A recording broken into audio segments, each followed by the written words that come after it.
because people were sleeping, correct? Mm-hmm. So the heat signatures that you see, no, because you see in shades of gray, Right. correct? You see two small children, very emaciated, like malnourished and all that, bound, gagged, and left down here in what has obviously been where they've been for a while. Right. Somebody yelling, "Oi! Attention, lads and lass!" And he's waking everybody Yeah, up. so get up, see what the commotion's all about. Adar! Oh, what's going on? I assume I was already up since he answered. Yeah. The other way. And you're a half-elf, correct? I am. So as soon as he lifts that up, you can look down there and you see them. Yeah, I'll go get up, see what the Okay. How commotion's deep is about. it, did you say? Well, it's about 5 to 7 feet deep. Now, is there like any stairs or a ladder going down, or is it no? No, it's just- walled up. It's like a walled up box. I'm just going to jump in. Okay, that's fine. Do me a favor and make me an athletics check. And right as she jumps down, I'm gonna lay on my belly and like stretch my hand down as far as I Yeah, can. I'll do the same thing 21. too. A 21? Okay.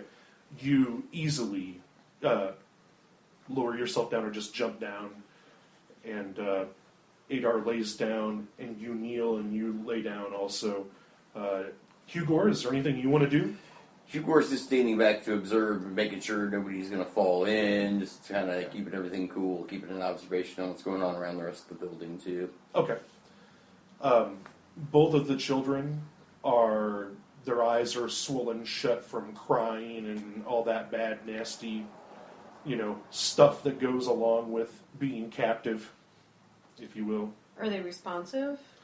Uh, I want to do a quick check to see okay. what the condition... Okay, so like maybe a medicine roll would be applicable here, do you guys think?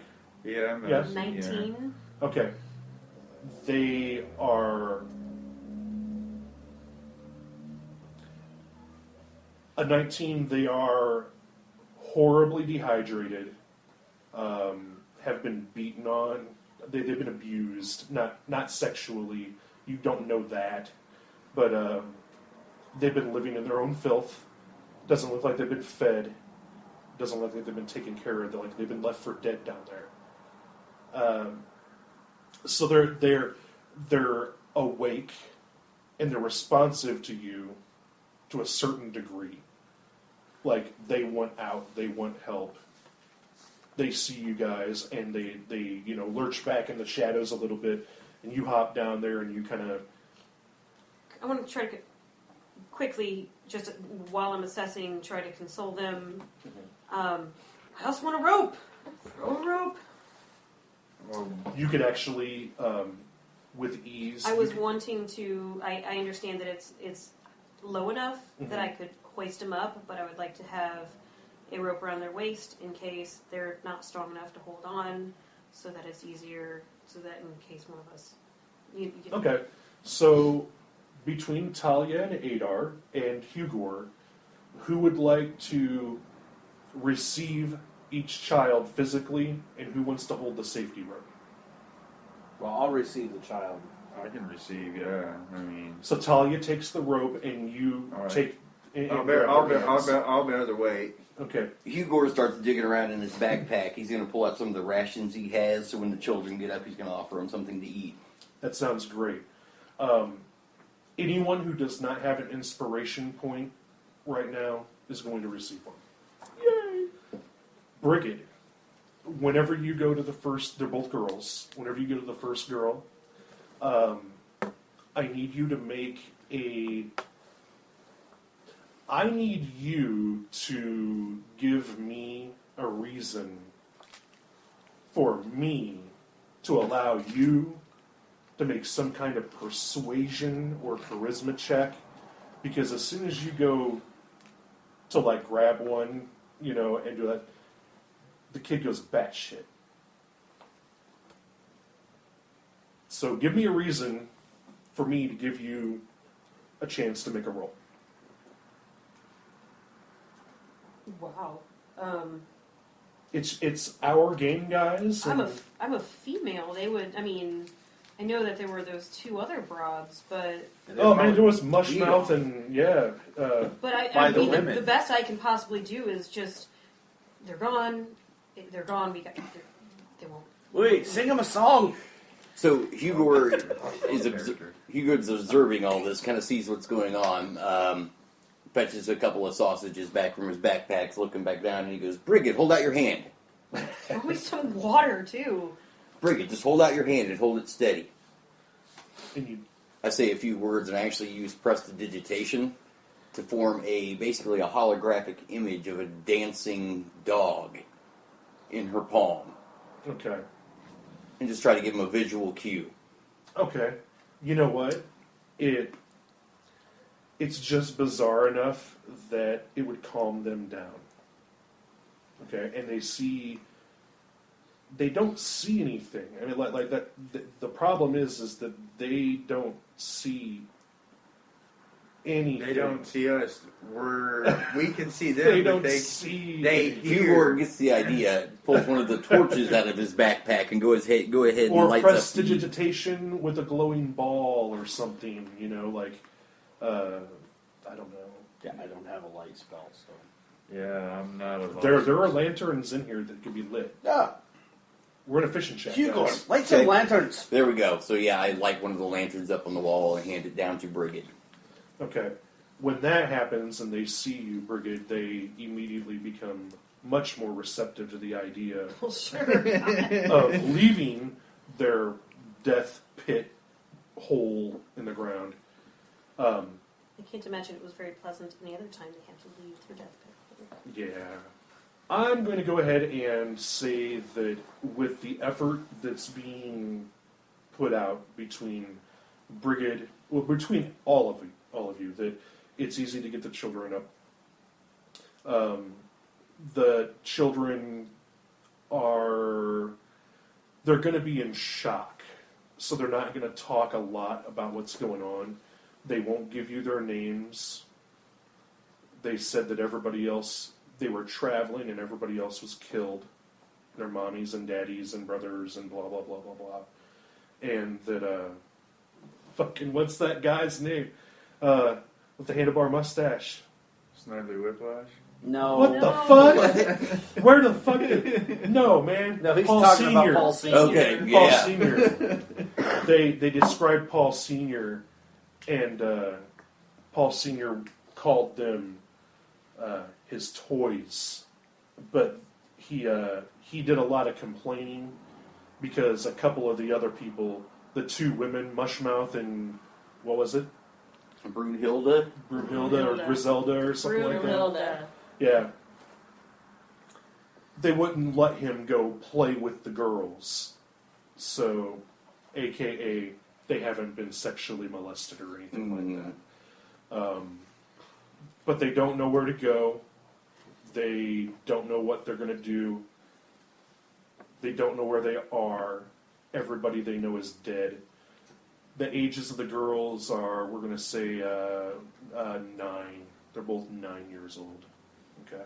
Okay, well, we calm them down, get some blankets on them, give them something to eat, get them kind of soothed a little bit. Guys, how do you want to handle this? Of course, we're going to take them back to Red Larch with us. Where were they from? Hey, Hugo. I point to the girls and do the sleep motion. Okay, Don't you have a spell? yeah, I could put them to sleep for a minute. Yeah.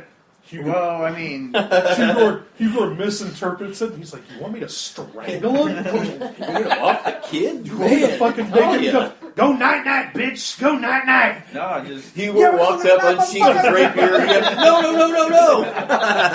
no. Put him to sleep. Yeah, but how long does the spell last? It's more about just getting them to sleep, and then hopefully when So you're gonna use it like it's a fucking Ambien. yeah, That's what pretty you're much. gonna do, man. It's better Pretty drugs. much. Yeah. All right. Well, I tell you what. You don't need to do that because the girls, they don't talk about where they're from. I don't have a map in front of me, let's say that they are from Silvery Moon. Okay. That's a long way off. Yeah, they've been traveling a long way. And they were going to go, to the Golden Fields.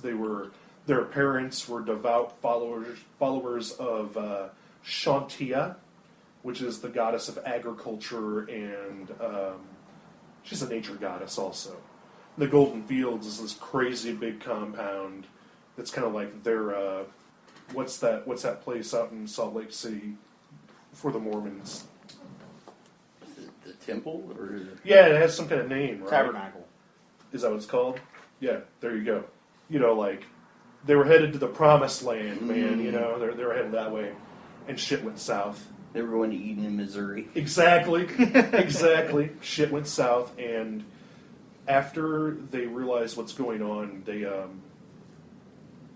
they quickly take to Brigid, and they cuddle with her and fall asleep after they devour about 3 days worth of rations and water.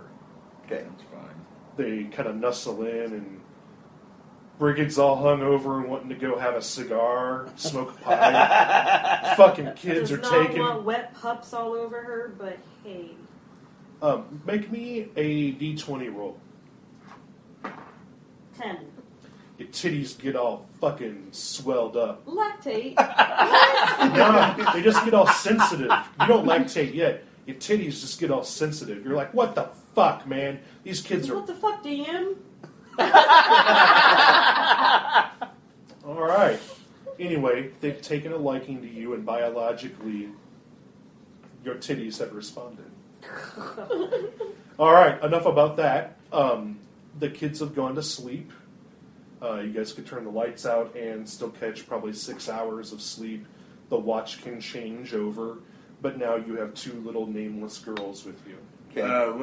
Is there a way to tell them apart, like hair color, two different color hair? Yeah, what we're going to do right now is we'll do a red-haired, curly red-haired girl. Okay, the ginger. Yeah, the ginger, and maybe a.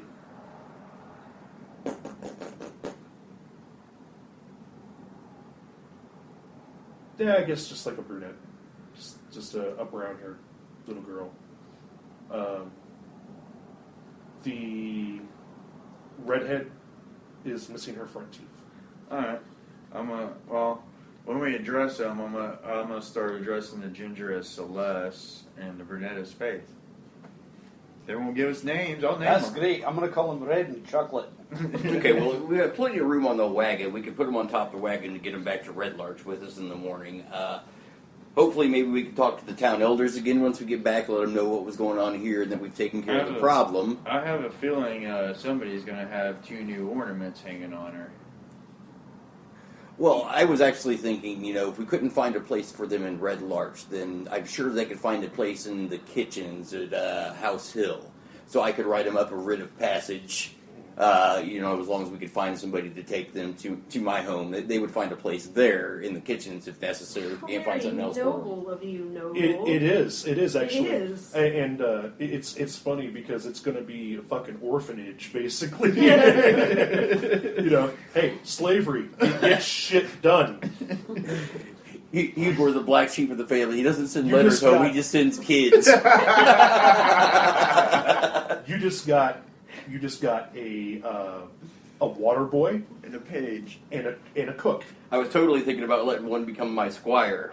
Yeah, you could do that, something like that if you wanted to. Anyway, moving forward. Morning comes, and you guys have more than enough room in the wagon for, even with the extra horses and stuff, the girls can ride in the back, yada, yada, yada.